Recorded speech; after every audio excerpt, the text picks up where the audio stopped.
Orang yang baik, tuan-tuan, dalam sebuah masyarakat, dalam satu masyarakat atau negeri atau sebuah negara, baik orang itu, tapi berita kepada tuduhan-tuduhan orang yang tak faham akan menyangka orang baik itu adalah jahat, dan sebaliknya orang jahat itu adalah orang yang baik. Mudah sekarang ini orang percaya.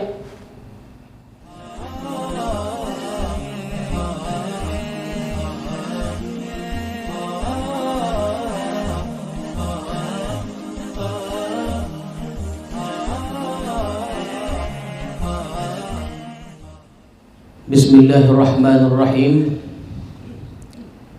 Assalamualaikum warahmatullahi wabarakatuh. Alhamdulillah, alhamdulillahi rabbil alamin, wassalatu wassalamu ala ashrafil anbiya'i wal mursalin, sayyidina wa maulana Muhammadin wa ala alihi wa sahbihi ajma'in, amma ba'du. Tuan-tuan para khalifah, para salikin, hadirin dan hadirat sekalian, alhamdulillah, marilah kita bersyukur kepada Allah Subhanahu wa taala yang telah melimpahkan rahmat dan hidayahnya kepada kita semua, sehingga pada malam hari ini kita kembali dapat bertemu, bertatap muka di majlis pengajian ilmu ini.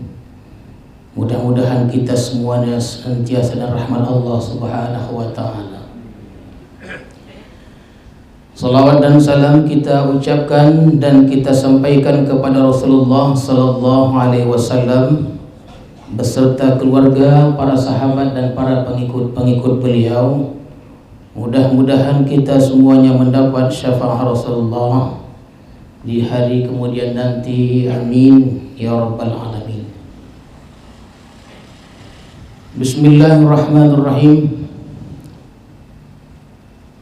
Qala amantum lah qabla an azana lakum innahu lakabirukum alladhi 'allamakumus sihr fala uqatti'anna aydiyakum wa arjulakum min khilaf wa la usallibannakum fi juzu'in nakhl wa la ta'lamunna ayyuna ashaddu 'adzaba wa abqa.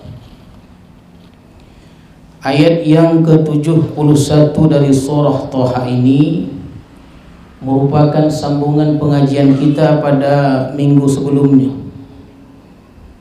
Jadi tuan-tuan sekalian, ketika sudah berhadap-hadapan antara penyihir-penyihir Fir'aun dan Nabi Musa, sempat lagi mereka bertanya, siapa yang memulainya, kami atau engkau wahai Musa?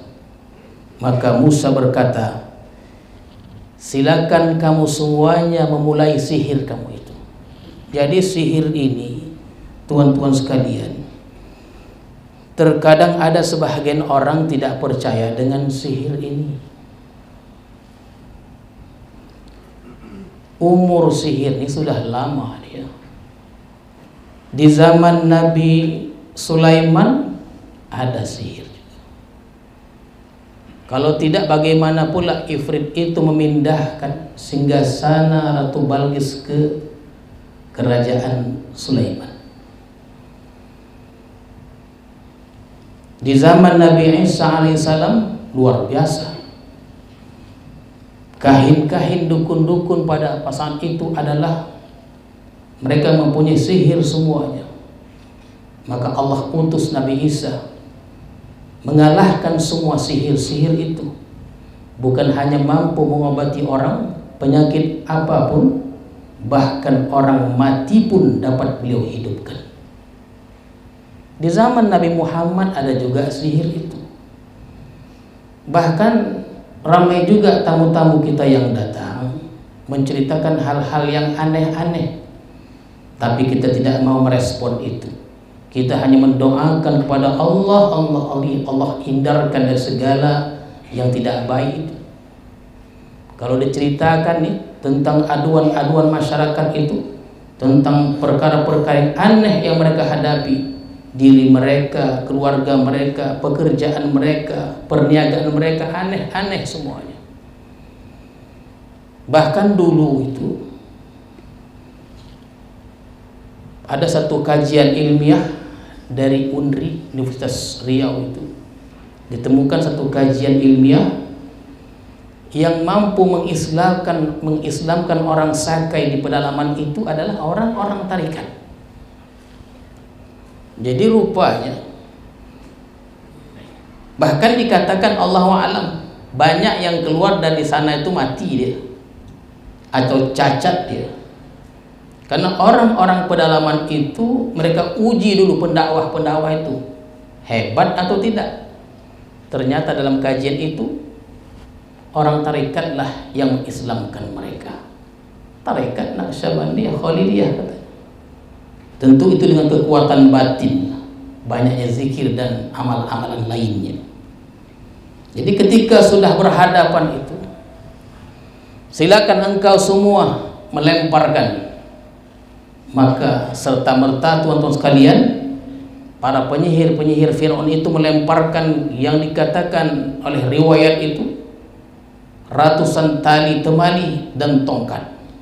Sebaik dilemparkan, dikhayalkan dalam pandangan mereka menjalar seperti ular. Maka kata Allah, lemparkan apa tongkat yang ada di tangan kananmu itu. Maka Nabi Musa melemparkan tongkatnya, maka muncullah tongkat itu seperti ular, bukan seperti memang dijadikan ular yang ganas, yang lincah, liar, melahap semua yang ada di hadapannya, sekejap saja habis. Yang pada akhirnya para penyihir itu tersungkur sujud karena mereka faham. Ahli-ahli sihir nih, penyihir ini sangatlah paham, karena itu bidang dia, itu dia keahliannya. Maka mereka akan faham, akan mengerti mana yang sihir, mana yang bukan sihir. Yang dilemparkan Musa itu bukan sihir. Maka dengan ilmu yang ada, itulah perlunya ilmu itu. Mereka pun tersungkur sujud tunduk kepada Musa, beriman kepada Musa. Inilah yang membuat Fir'aun ini marah murka, sudah kalah malu lagi. Kenapa? Adakah tidak malu raja yang sangat berkuasa, mengaku dirinya Tuhan, disaksikan oleh ribuan manusia menyaksikan pertandingan itu, kalah pula penyihir-penyihir. Bukan hanya kalah, penyihir handalannya itu, pilihan yang didatangkan dari setiap negeri, sudut-sudut Mesir itu, tunduk dan sujud kepada Musa. Murkalah dia. Ditambah mereka beriman lagi kepada Musa, percaya ini bukan penyihir ini. Maka itulah maksud ayat yang saya bacakan tadi, qala amantumlah. Fir'aun berkata, adakah kamu semuanya telah beriman atau percaya kepadanya, kepada Musa? Ini dalam keadaan marah, tuan-tuan sekalian. Percaya engkau kepada dia,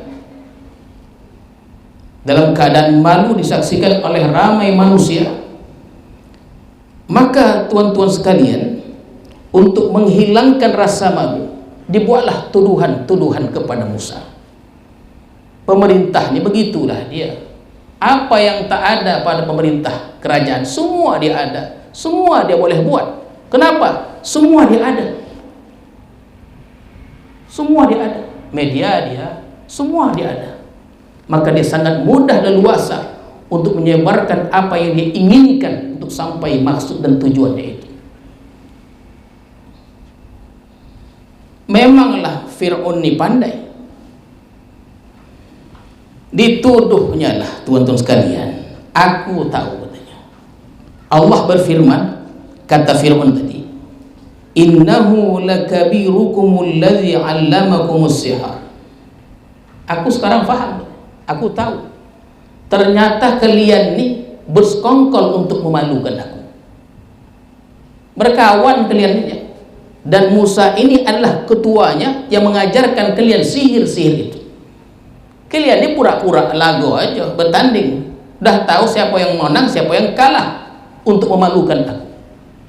Masyarakat awam nih tuan-tuan sekalian, mereka akan melihat apa yang mereka lihat dan apa yang mereka dengar. Orang yang baik tuan-tuan dalam sebuah masyarakat, dalam satu masyarakat atau negeri atau sebuah negara, baik orang itu, tapi berita kepada tuduhan-tuduhan, orang yang tak faham akan menyangka orang baik itu adalah jahat, dan sebaliknya orang yang jahat itu adalah orang yang baik. Mudah sekarang orang percaya. Dituduhnya Musa ini rupanya ketua penyihir itu, dan dialah yang mengajarkan alladzi 'allamakumus sihra, dialah yang mengajarkan kepada kamu semuanya sihir itu. Patutlah menang dia. Maka ancaman Fir'aun, fala uqatti'anna aydiyakum, maka pasti aku akan memotong tangan-tangan kamu, wa arjulakum, dan kaki-kaki kamu, min khilafin, secara bersilang. Dipotong nih secara bersilang. Fir'aun ini raja yang pandai, makanya orang barat ratusan atau ribuan tahun baru dapat macam mana Fir'aun itu membangun bangunan tinggi-tinggi itu.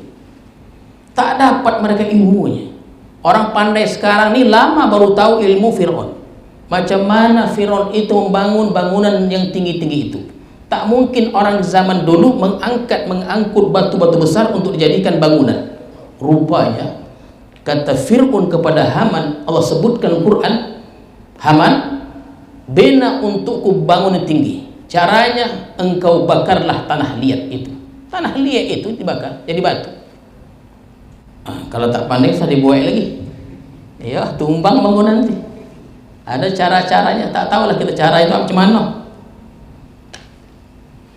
Yang kedua, raja yang paling pandai mengazab, menyiksa. Jadi tuan-tuan sekalian, ancaman Fir'aun, aku akan potong tangan-tangan kamu dan kaki-kaki kamu secara bersilang. Dipotong tangan kanan, dipotong kaki kiri. Bila dipotong tangan kiri, dipotong pula kaki kanan. Dan kata Allah Subhanahu wa taala, wala usallibannakum fi juzu'in nakhl, dan aku akan salib kamu di pangkal pokok kurma itu.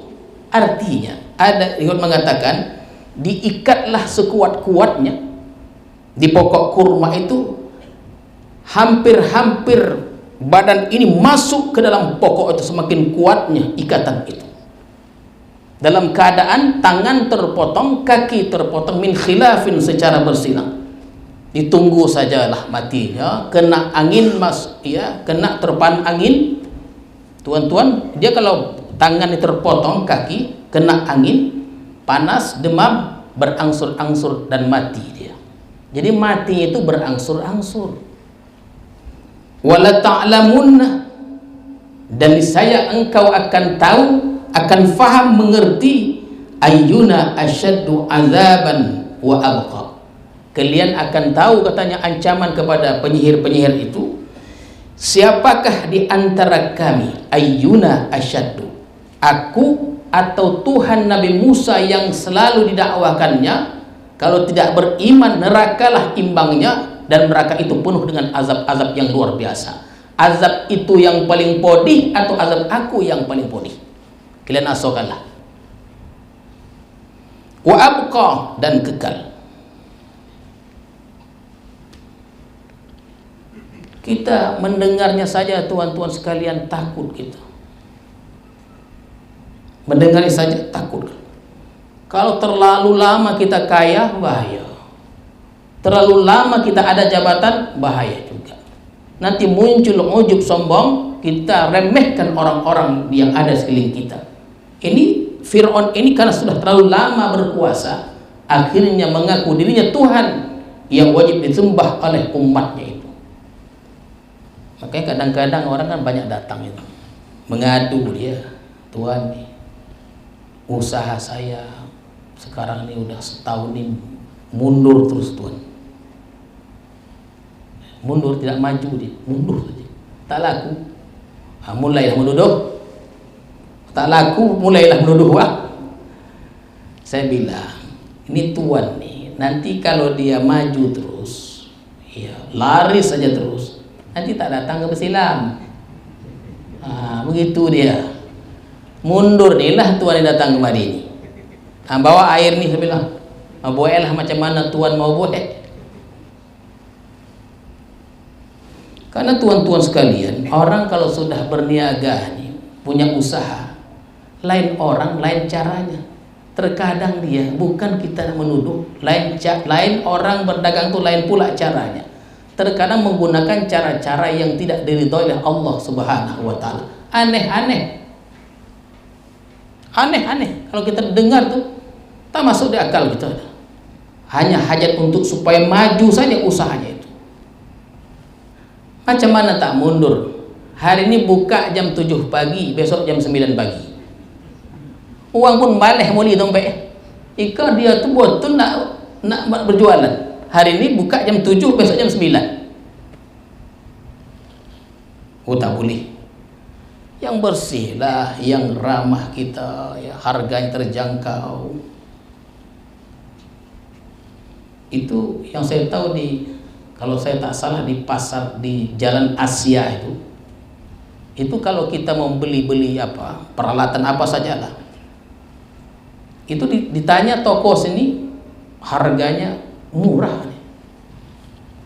Karena perempuan ini biasa dia perempuan ini dia kalau nak membeli itu cukup 1-2 toko ya. Kalau istri-istri itu kalau nak belanja dia kita minum kopi ya, sedikit lagi tak tolong itu dah. Tanya sini, murah nih. Kalau laki-laki udah murah nih, perempuan belum. Cek dulu, dicek nih. Lebih murah lagi. Jalan yang sama, harga berbeda, kualitasnya sama. Baik tuan-tuan sekalian, begitulah perkataan Fir'aun itu. Azab siapa yang paling pedih? Nanti kamu akan rasakan azab siapakah yang paling pedih? Azab aku atau azab Tuhan yang Musa sebutkan itu. Kan hebat tuh perkataan itu. Adakah penyihir Fir'aun itu takut dengan ancaman dari Fir'aun itu? Kalau hidayah sudah ada tuan-tuan, bersemayam dia masuk ke lubuk hati itu, maka berkatalah penyihir Fir'aun itu, qalu lan nu'siraka ala ma ja'ana minal bayinat walladhi fatarana. Mereka berkata, lan nu'siraka, sekali-kali kami tidak akan lagi mengutamakan engkau, mengagungkan engkau. Dulu kami memang hormat pada engkau. Maksudnya Tuhan, dulu nih kata penyihir, kami sangat hormat pada engkau nih, wahai Fir'aun. Apapun titahmu, perintahmu, kami senantiasa laksanakan. Kami tunduk dan sujud kepadamu. Engkau kata, maka kami tidak akan membantahnya. Dulu sangat kami agungkan engkau. Sekarang qalu lan nu'siraka, sekarang tidak lagi kami agungkan engkau nih. Kenapa? Ala ma ja'ana minal bayinat, atas apa yang datang kepada kami dari bukti-bukti yang nyata nih. Apa dia? Ucapan Musa, perbuatannya, tongkat tadi itu merupakan bukti yang kuat bahwa itu bukan sihir, dan Tuhan yang telah menciptakan kami. Kalau iman itu sudah terpahat dia, melokek dia di hati, dia tidak akan takut lagi. Oleh karena itu, faqdi ma anta qad, maka putuskanlah apa yang engkau ingin putuskan. Engkau ingin bunuh kami, silakan bunuh. Ingin cincang kami, cincangkanlah kami sepuas-puasnya. Siksalah kami sepuas-puas kamu, wahai Fir'aun. Kalau iman sudah ada, tak akan takut lagi. Bahkan mereka katakan, innama taqdi hadhil hayatad dunya. Yang kau putuskan itu hanya pada kehidupan dunia ini saja. Kau mati nanti engkau yang putuskan. Jadi itulah dia tuan-tuan sekalian. Kita selagi kita hidup nih, walaupun kita ada ilmu untuk memutuskan, ada ilmu kita untuk memutuskan sesuatu perkara, ada juga rasa takut kita menetapkan ini dan itu. Kenapa? Karena kita takut salah juga. Ternyata keputusan yang kita pandang benar itu ternyata pada sisi Allah salah dia. Diputuskan kita sebagai orang yang salah. Sekarang ini mudah sekali orang memutuskan. Yang salah dibenarkan, yang benar disalahkan, dikalahkan. Heran kita dengan zaman sekarang nih. Untuk mencapai tujuan hajat tuh, maka dengan kekuasaan adab diputuskan semaunya saja. Maka kita semuanya, kalau kita ada ilmu pun untuk memutuskan satu perkara, tetap juga kita hati-hati. Karena takut kita keputusan itu salah. Faqdi ma anta qad, maka putuskanlah apa yang ingin kau putuskan, tetapi sesungguhnya engkau memutuskan pada kehidupan dunia ini saja. Ya, kalau engkau mati, habislah keputusan-keputusan itu, maka Allah yang akan memutuskan setiap perkara itu. Inna amanna, sesungguhnya kami beriman bi Rabbina, dengan Tuhan kami. Dulu kami tidak beriman, sekarang kami sudah beriman dengan Tuhan kami. Jadi tuan-tuan sekalian, mudah sekali sebenarnya Allah membalikkan. Jadi jangan tuan-tuan sekalian, itu dalam hikam itu ada juga disebutkan, jangan kita memandang orang. Contoh kita nih, aku si fulan itu tak mungkin jadi orang baik. Jangan. Perkataan kita si fulan itu tidak akan bisa menjadi baik karena kelakuan luar biasa, itu perkataan melemahkan Tuhan. Tak boleh. Tuhan itu maha kuasa atas segala sesuatu. Ada orang berbuat kemaksiatan, segala kejahatan dibuatnya, sehingga kita katakan tak mungkin dia menjadi orang baik. Jangan cakap begitu. Perkataan dia tidak mungkin menjadi orang baik, itu perkataan yang melemahkan Tuhan. Tak boleh. Mudah kali bagi Allah. Itu banyak riwayat-riwayat, ya, berbalik 180 derajat. Itu Rasulullah pernah bercerita, seorang pemuda membunuh 100 orang lagi. Tak mungkin kalau udah membunuh 100 orang ini, tak mungkin masuk surga ini. Imbangnya neraka. Malaikat pun bertongkar. Gara-gara membunuh 100 orang nih, malaikat pun bertengkar. Jadi pertengkaran itu, perdebatan bukan hanya di kalangan manusia, malaikat pun berdebat juga, tuan-tuan. Saya risau lagi yang berdebat ini. Malaikat pun berdebat. Setelah membunuh 100 orang, malaikat surga, malaikat neraka berdebat. Kemana mau dibawa? Kata malaikat neraka, ke neraka lah. Kenapa? Karena dia sudah membunuh 100 orang. Tidak, kata malaikat surga. Kenapa? Karena dia sudah bertobat. Betul juga. Kalau gitu kita ukur jaraknya. Jarak dari tempat dia startnya itu ke tempat yang ditujunya. Allah mendekatkan dia ke tempat ditujunya. Allah ini maha mudah berbuat sesuatu. Kemana? Nabi mengatakan dibawalah dia ke surga. Jadi jangan katakan orang jahat itu kelak dia akan menjadi kekasih Allah, menjadi wali Allah. Tak mungkin. Jangan. Perkataan itu melemahkan Allah yang maha kuasa, berkehendak dan sebagainya. Maka kita tak boleh kita menyepelekan orang-orang jahat nih. Penyihir nih, mudah saja tuh. Hanya sebentar saja, hanya ditunjukkan tongkat itu menjadi ular, beriman kepada Allah. Kita belum tentu lagi. Tak apa-apa tunjukkan lah. Sonyap aja. Sekali saya tunjukkan, beriman tuan. Itulah hidayah tadi itu. Dan hidayah ini dia jangan ditunggu-tunggu. Hidayah ini diraih dia hidayah ini. Tak boleh ditunggu. Diraih terus. Inna amanna bi rabbina liyaghfir lana, agar Allah atau dia mengampuni kami khatayana, kesalahan kami, banyak kesalahan kami ini. Wa ma akrahtana alaihi min sihr, dan apa yang kau paksakan kepada kami berbuat sihir itu. Jadi tuan-tuan sekalian, ada sebahagian riwayat mengatakan penyihir Fir'aun ini namanya penyihir Fir'aun, tapi Fir'aun memaksa mereka untuk melakukan itu. Tak ada hatinya dah tuan. Macam di penjara tu lah. Diperintahkan kepada Al-Gojo itu untuk menyiksa orang yang ada dalam penjara itu. Perintah dibuat, tidak dalam hatinya. Bahkan diperintah lagi orang-orang yang ada di penjara itu menjerit sekuat-kuatnya. Ini arahan, perintah, tak boleh dibantah. Hati tidak menerima, tapi perintah tetap dilaksanakan. Wallahu khairun wa abqa. Allah itu yang paling baik tentang pahalanya, wa abqa, dan kekal azabnya. Jadi Fir'aun tadi katakan, azab siapa yang lebih kekal? Tentulah azab Allah Subhanahu wa ta'ala. Innahu may ya'ti rabbahu mujriman, sesungguhnya barang siapa yang datang kepada Tuhannya dalam keadaan mujrim, orang yang berbuat dosa, mujrim,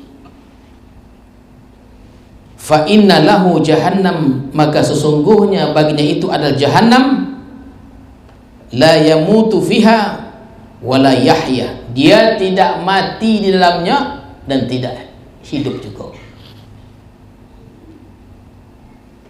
Wa may ya'tihi mu'minan, dan barang siapa datang kepadanya dalam keadaan beriman, percaya, qad amila salihat, dan beramal salihat, faulaika lahumud darajatul ula, sesungguhnya bagi mereka itu adalah tempat yang tinggi, yang mulia, yaitu jannatu aden, surga Aden yang mengalir, tajri min tahtiyal anhar, yang mengalir di bawahnya al-anhar, sungai-sungai, khalidina fiha, kekal di dalamnya, wa dzalika jazaa'u man tazakka, itulah, demikianlah balasan imbalan bagi orang yang bersih dari kekafiran. Baik tuan-tuan sekalian, pada ayat yang ke-77 ini surah Thaha ini memang sebahagian menceritakan tentang kisah Nabi Musa alaihissalam. Panjang tuan-tuan sekalian. Walaqad auhayna ila Musa, ayat yang ke-77, walaqad auhayna ila Musa,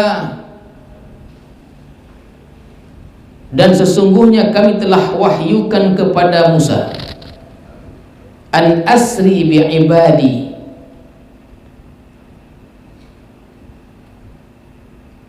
bawalah hamba-hambaku pergi keluar Mesir ini di waktu malam. An asri, asra yusri, isra, ya, perjalanan malam. Jadi setelah itu tuan-tuan sekalian, karena dilihat sudah keadaan sudah tidak aman lagi, Fir'aun sudah ingin saja menghantam, membunuh segala macamnya. Semenjak kekalahan itu sudah nampak gelagat-gelagat akan diintimidasi semuanya.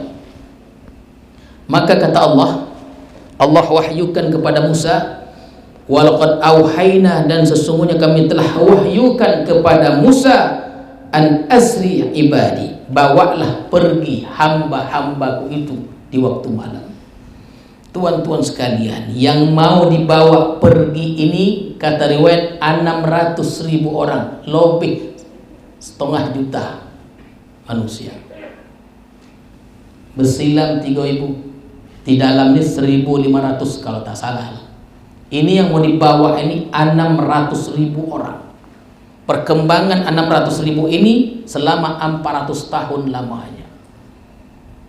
Dulu orang ini berjumlah 12 orang saja, tuan-tuan sekalian. 12 orang ini membawa keluarga, anak, ipar, segala macamnya, dibawalah ke Mesir atas perintah saudara mereka namanya Nabi Yusuf alaihissalam. Kerajaan yang sama tapi tidak ditekan. Kenapa? Nabi Yusuf ini punya wibawa yang luar biasa, sehingga saudara-saudara Nabi Yusuf itu di zaman itu tidak berani orang mengganggunya. Kenapa? Saudara mereka itu menjadi raja. Walaupun Nabi Yusuf bukan raja pada saat itu, tapi titahnya dari Nabi Yusuf, bukan raja. Begitulah hebatnya wibawa Nabi Yusuf ini.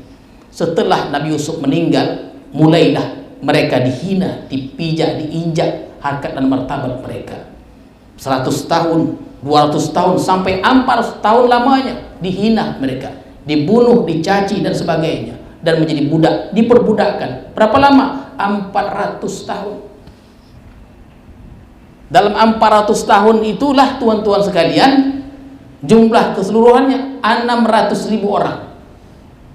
Inilah yang mau dibawa Musa. Maka ketika beliau menghadap Fir'aun, selain menyampaikan risalah, lepaskan hambaku, biarkan mereka kembali bersamaku. Kemana? Ke tanah mereka dulu, Kanaan. Nabi Yakub kan dari sana, tuan-tuan sekalian. Ketika Nabi Yusuf menjadi penguasa di Mesir, dikirim surat, suruhlah ayah kita datang kembali, bawa semua keluarga yang berada di Palestina, di Kanaan itu. Maka berbondong-bondonglah satu keluarga itu datang ke Mesir. Inilah cikal bakalnya, yang pada akhir menjadi 600.000 orang dalam tempo 400 tahun. Orang dulu bininya lebih dompet. Kita kok satu. Orang dulu zaman kita itu 80, 70, 60, kita coba tanya ibu-ibu kita ini. Anaknya berapa? 8 orang, 9 orang, 16 orang, dari 2 orang perempuan, istri. Orang dulu istrinya ramai-ramai. Kita sekarang ini satu. Berpikir nak 2 tu nya.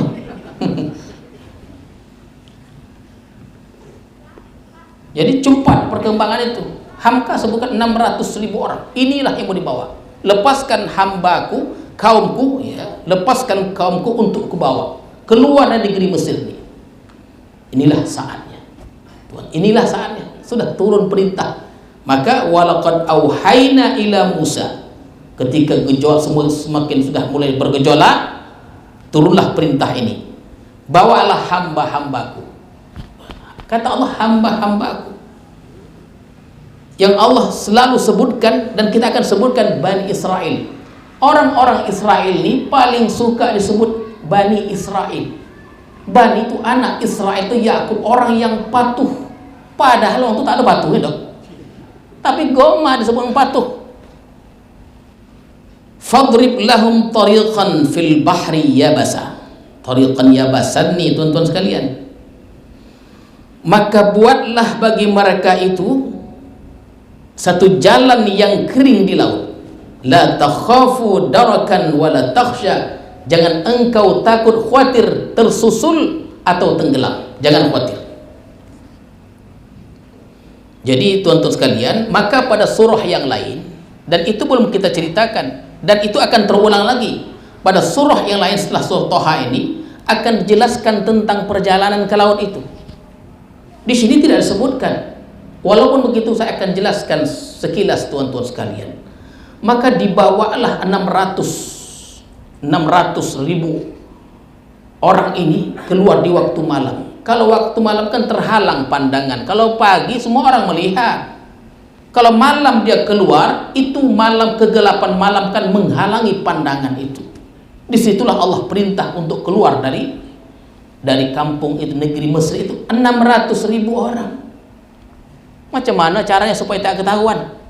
Yang anak, yang cucu, bahkan diceritakan ada ibu-ibu yang bawa kandang ayam yang kecil itu, lopeh pula ayamnya lagi.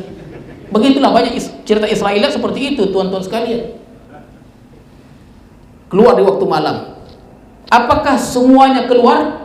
Ada yang tidak mau. Kenapa? seperti orang yang sudah lama di penjara mungkin. Kenapa? Udah sodak.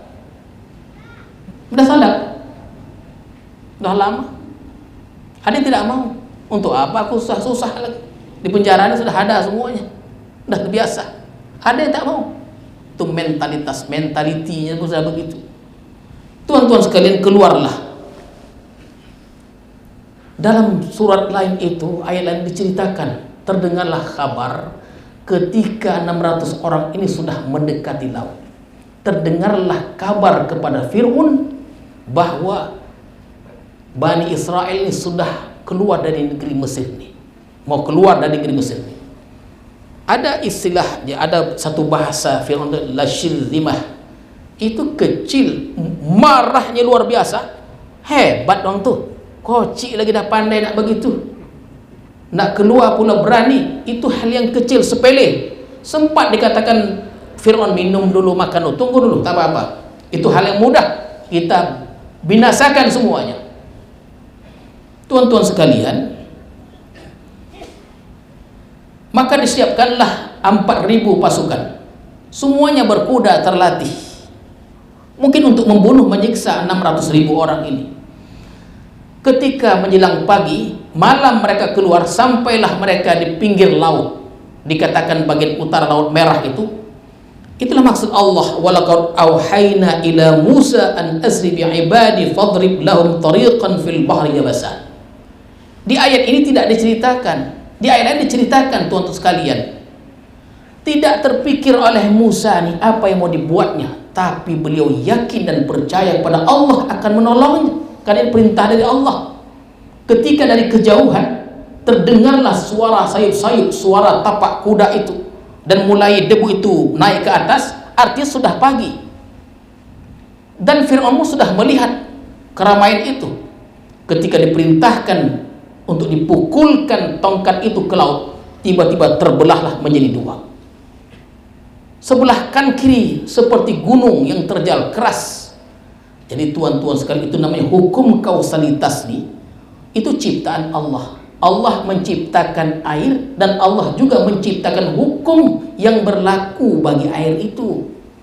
Allah menciptakan api, Allah juga yang menjadikan hukum yang berlaku bagi api itu. Jadi terbakar tidak terbakar itu ke atas kuasa Allah. Sifat air itu kan dia mengalir ke bawah, tapi ketika dipukulkan tongkat terbelah menjadi dua, ini bukan sihir, ini mukjizat. Disaksikan oleh 600.000 orang, terbelah menjadi dua. Jalanlah. Berjalan Tuhan. Allah sudah sebutkan sini sepintas, la takhaf darakan wala takhsha, artinya jangan engkau takut tersusul oleh mereka dan takut tenggelam. Nanti di rumah boleh kita bayangkan macam mana 600.000 orang itu menyeberangi laut yang luas itu, tuan-tuan sekalian. Laut Merah katanya. Ketika 600.000 orang ini sudah sebahagian tuh, sebagian besar sudah naik ke atas tebing, fa'atba'ahum fir'aun bijunudihi faghasyahum minal yammi ma ghasyahum.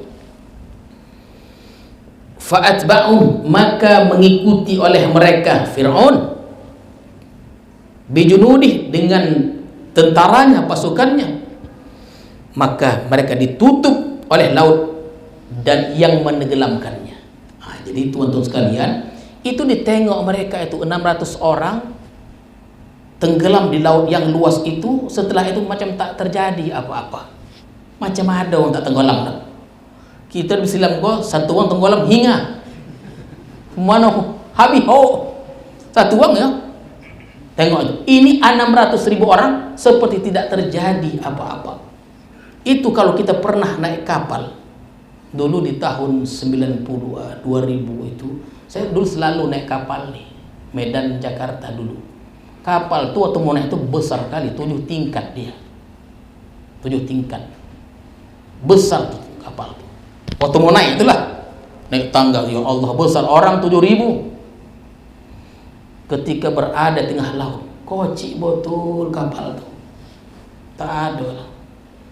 Mulailah takut. Mulailah takut. Teringatlah ini kalau karam kok. Kan begitu dia takut. Mulailah kita bertasbih. Kalau bisa sembahyang tak sembahyang apa-apa. Udah. Kita ingin menghadap Allah itu dalam situasi seperti itu. Dilatih kita takut tuh dalam keadaan begitu. Karena tuan-tuan sekalian, dalam perjalanan tuh terbayang hal-hal yang negatif. Tak berani, ini kalau karam, angin segala macamnya, mati, teringat ini, teringat itu. Tetapi ketika kapal itu sudah mendekati dermaga, mulai seleo lagi makan. Begitu nih. Begitulah manusia nih. Mulailah mencari-cari makanan. Di atas kapal dah saya. Yang kuang manih lah, yang kuang asam lah, garam segala macamnya. Tapi sudah mendarat dia. Itulah manusia tadi. Kita ingin situasi ketika kita berada di tengah laut itu. Jadi tuan-tuan sekalian, di sini disebutkan tertutuplah kembali, matilah Fir'aun. Dan insya Allah pada pertemuan yang saya tak tahu lagi ini akan kita ceritakan itu kembali. Wa adalla Fir'aun qaumahu wa ma hada. Ini lain tafsir, lain beritanya. Kalau dibaca dari tafsir Profesor Dr. Mutawalli Sya'rawi, dalam tafsir Sya'rawi itu tuan-tuan sekalian, ini wa adalla Fir'aun qaumahu wa ma hada. Ini lebih menarik dia. Karena kalau kita baca tafsir lain, kenapa nih Fir'aun ini begitu dia? Karena masa dia memerintah, dia menyesatkan kaumnya dan tidak berikan petunjuk. Diperintahkannya orang-orang itu, kaumnya menyembah dewa-dewa dan menyembah dia, mengaku sebagai Tuhan. Tapi Sya'rawi lain lagi. Dikatakannya ketika mereka sudah berada di tepi laut dan ditengok orang itu, orang sudah menyeberang kita katanya. Ini aku yang buat katanya. Cobalah. Ini terbelahnya laut ini karena aku sebagai Tuhanmu. Ini kata Sya'rawi. Kalau mufassir yang lain katakan ini berkaitan dengan sebelum kejadian, bahwa kerja Fir'aun selalu menyesatkan, tidak pernah ajaran itu yang benar, maka dibuatlah Allah seperti ini. Tapi Sya'rawi berkata lain lagi tuan-tuan sekalian. Artinya tafsir tak boleh juga dibaca satu dua, tak boleh dia akan muncul tafsiran-tafsiran lainnya. Karena Quran ini tuan-tuan sekalian, dia ibarat mutiara dia, yang setiap sudutnya memantulkan cahaya. Boleh jadi tuan sebelah kanan depan itu lebih kuat cahaya berbanding saya memandang dari belakang itu. Hari ini begini tafsirnya, tahun depan lain lagi tafsirnya. Maka kita rasanya lebih sesuai penafsiran Sya'rawi, dikatakannya terbelahnya laut ini atas aku, karena aku. Maka masuk kita. Mau orang untuk masuk di tokohnya. Sebaik mereka berada di tengah, tertutuplah kembali lautan itu. Itulah saya katakan, semua peristiwa katakan seperti tidak terjadi apa-apa. Begitu banyaknya manusia, seperti tidak terjadi apa-apa. Benarkah kejadian itu? Dan sudah dikaji oleh peneliti-peneliti barat, pengkaji barat, benar adanya peristiwa itu, dan ditemukan roda-roda dari kuda-kuda dari Fir'aun itu. Bahkan Fir'aun pun ditemukan kembali dalam tahun 1968 di Wadil Muluk, di bagian selatan Mesir, di lembah raja-raja. Sampai sekarang Fir'aun dapat dijumpai di museum di Mesir. Dulu menjadi raja yang berkuasa, sekarang tempat pelancongan lah untuk ditengok aja. Ya tuan-tuan sekalian, mudah-mudahan kisah dari Fir'aun dan Nabi Musa ini menjadi pelajaran kepada kita semuanya. Dan insya Allah pada minggu hadapan kita akan meneruskan pengajian kita ini tentang munajat pertemuan Nabi Musa dengan Allah Subhanahu wa taala. A'udzubillahi minasyaitonirrajim. Bismillahirrahmanirrahim. Alhamdulillahirabbil alamin wassalatu wassalamu ala asyrafil mursalin wa ala alihi wa sahbihi ajma'in. Allahumma zidna ilma warzuqna fahma walhiqna bis salihin. Allahumma ja'al jam'ana hadza jam'an marhuma wa tafarruqana ba'di tafarruqan ma'suma. Wa sallallahu ala sayyidina Muhammadin wa ala alihi wa sahbihi ajma'in. Walhamdulillahi rabbil alamin. Assalamualaikum warahmatullahi wabarakatuh.